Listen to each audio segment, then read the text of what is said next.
జై శ్రీరామ్, జై హనుమాన్. నస్రావుపేట ప్రాంత హిందూ బంధువులందరికీ మనవి.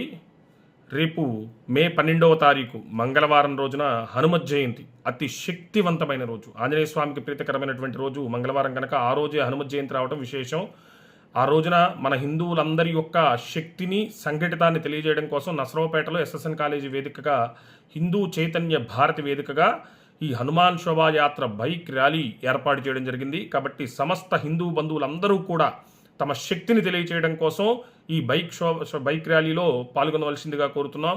అదేవిధంగా బైక్ ర్యాలీ ముగిసిన తర్వాత ఆ రోజు కంకణ ధారణ చేయడం జరుగుతుంది. అదేవిధంగా సామూహిక హారతి ఇవ్వడం కూడా జరుగుతుంది ఆంజనేయ స్వామి వారికి అందరం.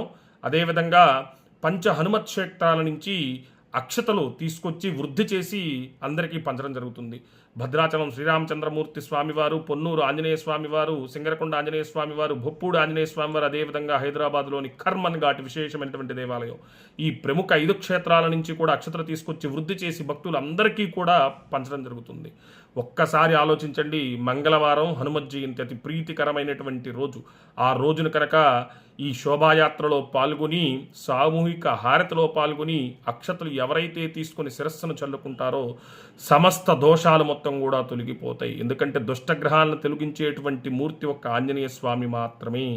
ఆయన కరుణా కటాక్షాలు మన మీద ఉండాలి అంటే, హిందూ బంధువులందరూ మన శక్తిని, సంఘటితాన్ని తెలియజేయాలి అంటే, నస్రావుపేట పరిసర ప్రాంత హిందూ బంధువులందరికీ కూడా మనకి ఇది మంచి అవకాశం, భగవంతుడు ఇచ్చినటువంటి అవకాశంగా భావించి ప్రతి ఒక్కరూ కూడా ఈ హనుమాన్ శోభాయాత్ర కార్యక్రమంలో పాల్గొని జయప్రదం చేయవలసిందిగా మరీ కోరుతున్నాం. జై శ్రీరామ్, జై హనుమాన్.